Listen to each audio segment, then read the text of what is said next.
atau back-end sebuah web itu menggunakan PHP. Nah, sedangkan sejak 2020 yang lalu, PHP udah nggak ada update-nya lagi, dan sekarang marak penggunaan Python sebagai untuk back-end-nya. Jadi sekarang di perusahaan-perusahaan itu sudah mulai menggunakan Python. Karena selain Python, Python juga kompatibel di beragam operating system. Nah, terus yang kedua ada software development, lalu ada data science. Nah, data science yang dulunya menggunakan bahasa R atau R, sekarang sudah juga menggunakan bahasa Python. Nah, dari sini bisa dikembangkan lagi untuk penggunaannya sebagai machine learning atau deep learning, bahkan sampai sistem scripting. Untuk IoT dulu yang menggunakan bahasa C di Arduino, bahkan sekarang sudah mulai diadaptasi menggunakan bahasa Python untuk pengembangan IoT, seperti penggunaan Raspberry Pi, ataupun Zigbee dan yang lainnya. Lalu Python juga digunakan untuk sebagai game development atau pengembangan game. Dan yang terakhir adalah telekomunikasi configuration.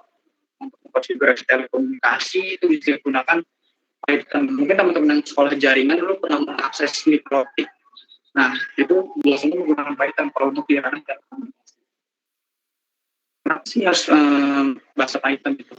Yang pertama tuh gampang dipelajari, juga sintaksnya jelas, mudah dibaca, shortcut digunakan, terutama untuk bahasa pemrograman pertama gitu.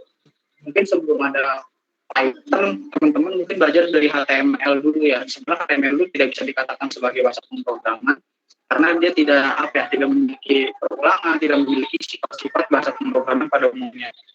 Sedangkan untuk teman-teman yang ingin mempelajari bahasa pemrograman tapi tidak memiliki basic IT atau memiliki basic IT yang lama, itu direkomendasikan mulai dari Python.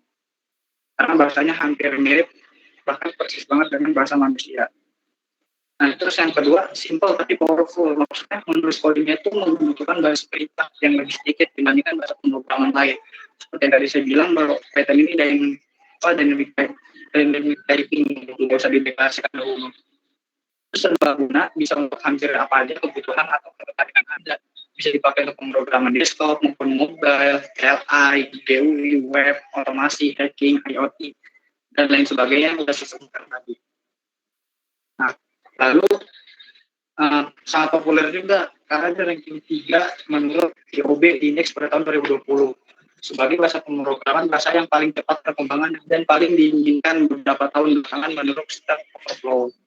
Nah, terus siapa yang memakai Python? Nah, Python ini banyak dipakai perusahaan-perusahaan besar dan top di dunia, khususnya startup yang baru merintis. Ini rata-rata mereka menggunakan Python, entah itu untuk database-nya, untuk web-nya, back-end-nya, dan lain sebagainya.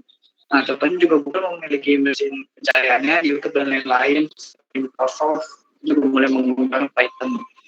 Itu juga portable, bisa dijalankan di multi-platform seperti di Windows, Linux, macOS, virtual machine Java, dan Net, atau bahkan di Raspbian OS untuk pengembangan IoT.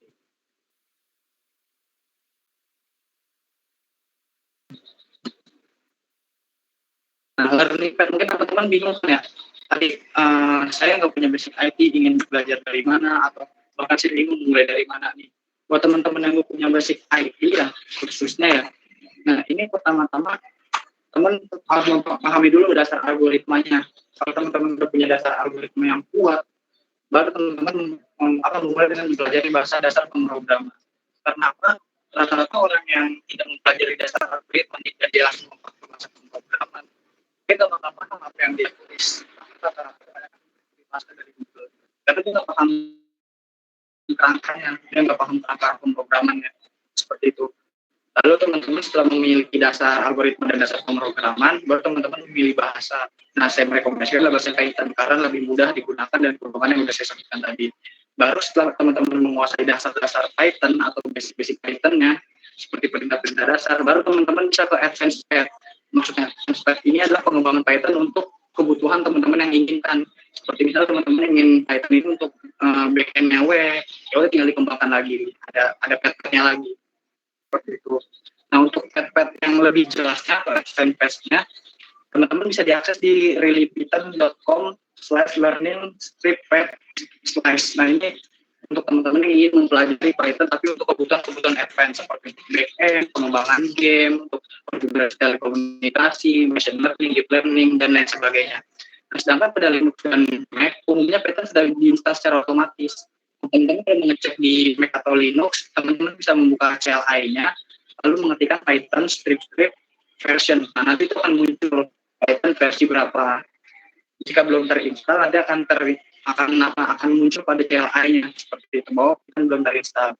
Sedangkan teman-teman yang OS-nya Windows itu dapat diunduh di python.org/download/windows seperti yang tertera pada layar. Nah, tadi itu kan hanya Python-nya, hanya untuk download programnya agar bisa menjalankan program Python. Sedangkan untuk menuliskan program Python itu ada yang namanya IDE atau Integrated Development Equipment. Itu tuh semacam notepad untuk menuliskan pemrograman. Teman-teman bisa menggunakan Notepad++, Atom, Sublime, Visual Studio atau lain-lain. Sesuaikan saja sesuai kebutuhan. Sedangkan untuk kalau teman-teman yang hanya ingin sekedar coba-coba atau belajar, teman-teman bisa menggunakan .io itu di web browser. Tinggal pilih bahasa Python. Jadi teman-teman nggak harus mendownload IDE seperti Notepad atau Sublime dan lain-lain. Itu hanya kalau teman-teman ingin belajar. Nah, bedanya Python dengan pemrograman lain adalah Python ini memiliki SOP-nya sendiri atau cara penulisannya sendiri yang dikenal sebagai style guide yang diatur dalam PP 008 pada Python. Nanti akan saya ajarkan dan saya bahas lebih dalam lagi cara-cara menulis Python karena nggak sembarang ngoding gitu aja. Ada SOP penulisannya. Yang pertama ada indentansi. Indentansi itu spasi atau tab. Nah, menggunakan 4 spasi pada tiap tingkatan indentansi. Jadi misalnya teman-teman naruh program seperti ini di statement, lalu nggak boleh naruh di bawahnya lagi karena ini akan menyulitkan pembacaan. Lebih lagi kalau script programnya hingga 100 line, ini kan contohnya 3. Nah, Python menggunakan indentasi untuk menulis kode bertingkat.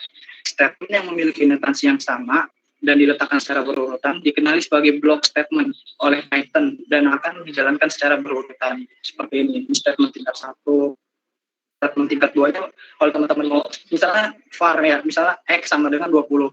Nah, misalnya teman-teman mau print, ini bisa dikasih spasi 4 gitu. Statement awal, terus di bawahnya pengen ngasih statement lagi, terus indentasinya 4. Karena biar rapi gitu. Kalau misalnya nggak dikasih spasi, itu nanti pembacaan akan menyulitkan. Terlebih lagi ketika pemrogramannya mencapai 100 line. Terus ada baris lanjutan juga. Nah, seringkali kita nulis kode nih, kita menggunakan baris lanjutan karena kodenya tidak cukup dituliskan dalam satu baris. Nah, satu baris ini kan biasanya ada layar teman-teman kan terbatas ya, kan nggak mungkin kita scroll ke samping terus-terusan. Nah, itu bisa kita di enter ke bawah kan. Nah, ternyata di enter ke bawah itu nggak asal enter, itu ada SOP-nya juga menurutkan aturan dari Python tadi. Nah, ini yang disarankan ini, seperti ini opsi. Teman-teman misalnya X nih atau full, itu nggak mau bisa.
Mohon maaf, agak sedikit nge-freeze ya. Bentar, saya akan share screen ulang.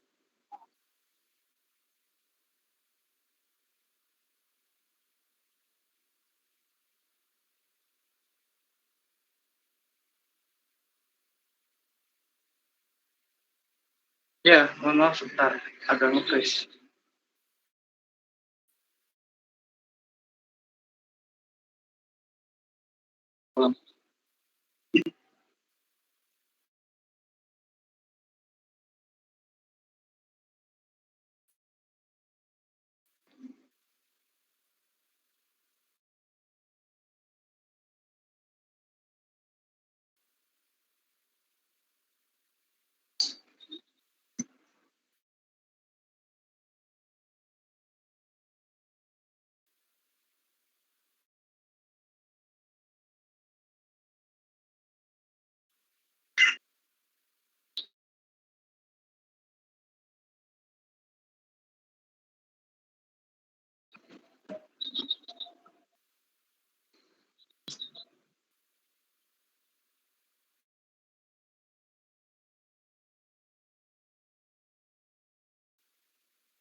Sore ya, udah muncul. Sorry tadi ada gangguan sebentar. Nah, seperti yang saya katakan, bahwa ketika teman-teman gak muat menuliskan kode Python dalam satu baris seperti ini nggak boleh di enter di bawah sini. Misalnya full long function name variable 1, 2, kan nggak muat nih, 3, 4 kan layar teman-teman nggak muatnya, anggaplah. Nah, itu kan nggak mungkin kita tetap nulis di samping maksain kan, itu kan karena akan mengganggu ketika kita memainkan sebuah program kan, harus scroll ke samping, itu kan gak efisien. Nah, teman-teman bisa menggunakan baris lanjutan dengan enter, dan dengan catatan baris lanjutannya nggak boleh di bawah si variabel foo ini, harus di bawah si tanda kurung ini. Itu kenapa? Karena ketika si variabelnya ini banyak, lebih dari 4, itu akan memudahkan teman-teman maintenance. Ini tuh isi variabel atau baris program yang baru ya, itu akan bisa membedakan. Nah, contoh opsi yang kedua ada seperti ini. Kalau teman-teman tidak muat nih, misalnya tidak muat di tanda kurang, di buka kurung, nggak muat. Nah, itu di enter di bawah functionnya, bukan di bawah si def ini. Itu untuk penulisan darinya. Nah, contoh yang nggak disarankan seperti ini, yang seperti saya bilang tadi. Kalau seperti ini, kita nggak bisa beda ini. Yang di bawah ini program baris baru, ataukah variabel nyambung dari atas. Nah, mungkin teman-teman bisa ngebedain ya, ini tuh bawa sambungan dari atas, karena isi variabelnya hanya 4. Beda lagi ketika isi variabelnya itu lebih dari 4. Nah, seperti contoh kesalahan 2, seperti itu. Nah, sebenarnya SOP pada Python banyak ya, cuman yang paling vital, yang paling sering dilewatkan itu adalah terkait indentasi dan baris lanjutan. Nah, teman-teman mungkin bisa dipahami dulu tentang indentasi dan baris lanjutan ini, baru teman-teman mempelajari tipe-tipe data pada Python. Kenapa? Karena kesalahan penulisan ini sebenarnya emang nggak ada nggak ada ngaruhnya gitu ke program teman-teman. Mau teman-teman nggak usah mengikuti aturan dari ini juga itu nggak masalah. Hanya saja ketika terjadi error atau bug, atau ketika di compile itu gagal, teman-teman gampang melakukan debuggingnya atau melakukan pemeriksaannya ketika teman-teman ingin mengetahui errornya ada di mana, ketika teman-teman mengikuti rekomendasi dari SOP si Python ini atau guideline tadi. Ketika teman-teman tidak mengikuti, itu kan akan bingung gitu. Salahnya di mana, errornya di mana, walaupun kadang-kadang suka dikasih tahu kan error di line berapa, misal error di line 12. Nah, itu teman-teman walaupun error di line 12 sudah dikasih unjuk, itu kadang membingungkan ketika teman-teman penulisannya tidak seperti ini. Nah, selanjutnya kita tipe-tipe data pada Python. Tipe-tipe data itu banyak ya sebenarnya. Dan setiap pemrograman juga memiliki tipe-tipe data. Gitu. Yang pertama ada string. String itu bisa urutan karakter seperti Hello Python, tapi string itu harus diapit tanda kutip, baik itu kutip satu ataupun kutip ganda gitu. Ketika teman-teman tidak menggunakan tanda kutip ini, itu tidak akan bisa dianggap sebagai string. Nanti akan munculnya sebagai error. Sekarang dicontoh seperti ini. Teman-teman mungkin bisa coba yang lagi buka laptop itu di glot.io. Jadi teman-teman gak usah download IDE-nya, teman-teman bisa nulis di web di glot.io. Tinggal dipilih bahasa Python seperti itu. Nah, untuk string sendiri ini nggak cuma alfabet gitu. Teman-teman menulis 7, 8 atau 9 tapi dengan tanda kutip, itu akan dianggap sebuah string. Beda lagi teman-teman, kita akan nulis angka print 19 tapi nggak ada tanda kutip. Nah, itu akan dihitung sebagai operator atau sebagai angka. Itu untuk string. Nah, untuk integer atau angka ini tidak perlu menggunakan tanda kutip. Dan untuk integer ini biasanya digunakan pada operator atau penambahan, pengurangan, perkalian. Ini ada contoh dasarnya. Print 3, terus maka dia akan menghasilkan 3. Nah, ketika teman-teman nulis print 3 menggunakan tanda operator tambah, terus 7, maka akan dia menghitung secara otomatis. Seperti itu. Print string dengan integer apakah bisa? Itu jelas bisa. Contoh, teman-teman menggunakan print 3 ditambah string tapi tanda kutip 7. Nah, itu hasilnya nggak 10, tapi tetap 3, 7, tapi dalam bentuk string. Seperti itu. Nah, untuk boolean atau true or false, ini tipe data yang hanya memiliki nilai 2. Kalau mungkin dalam bahasa mikroprosesor itu ada 1 dan 0. Nah, sedangkan dalam bahasa pemrograman dia hanya benar dan salah. Contohnya seperti ini, tipe data boolean. Ketika teman-teman print 3 sama dengan 3, maka dia akan menghasilkan true. Karena 3 kan. Tapi apakah 3 sama dengan 5? Maka dia akan menghasilkan false. Seperti itu. Nah, ini boolean ini biasa dipakai ketika teman-teman untuk menggunakan data-data yang besar seperti itu. Nah, tipe data lainnya ada banyak, ada float, list, tuple, dictionary. Nah, untuk float ini dia menyatakan bilangan koma. Nah, bilangan koma pada bahasa pemrograman itu tidak dinyatakan dengan koma 14. Nah, teman-teman tidak menggunakan tanda 4,14 tapi 3.14. Seperti itu. Karena ketika teman-teman menggunakan koma, itu akan dianggap sebuah data yang berbeda. Nah, habis itu ada tipe data list. Data list itu adalah data untaian yang menyimpan berbagai tipe data dan isinya bisa diubah-ubah. Contoh ketika teman-teman menuliskan variabel X sama dengan string XCC, string ABC, dan ketika programnya sudah di-run, teman-teman tuple, dia isinya nggak bisa diubah, seperti itu. Terus ada tipe data dictionary, dia untaian data menyimpan berbagai tipe data berupa pasangan, seperti ini print, dia ciri-cirinya adalah dengan tanda kurung kurawal, nama, budi, umur 20, seperti itu. Nah, tadi teman-teman udah disebutin variabel. Apa sih variabel? Mungkin teman-teman nggak tahu. Nah, untuk menyimpan nilai dalam variabel, teman-teman perlu mendefinisi variabel dulu nih. Teman-teman bisa menggunakan format kayak gini, variabel underscore name sama dengan nilai. Nah, si variabel ini nggak boleh menggunakan spasi. Contoh teman-teman mau menggunakan nama saya, itu harus nama saya atau nama underscore saya, itu nggak boleh nama spasi saya, itu nggak boleh. Itu akan menghasilkan error. Datanya seperti ini, name, ini nama variabel, dan ini isinya. Mungkin kalau dianalogikan, variabel itu kayak lemari gitu. Dan di dalam lemari itu adalah si datanya. Contoh lemari name, isinya adalah si John nilainya. Seperti itu. Nah, tanda sama dengan di sini adalah bukan untuk operator aritmatika, tapi untuk menetapkan sebuah nilai dari si variabel. Seperti ini contohnya. Ada ini data, nah ini variabel ini kotak. Jadi si data-data ini ada di dalam kotak. Seperti tadi kan ada tapel, ada list ini nih, datanya ada 3 kan, ada 3 data. Berarti itu ada 3 kertas dalam sebuah kotak variabel X. Itu analogi termudahnya.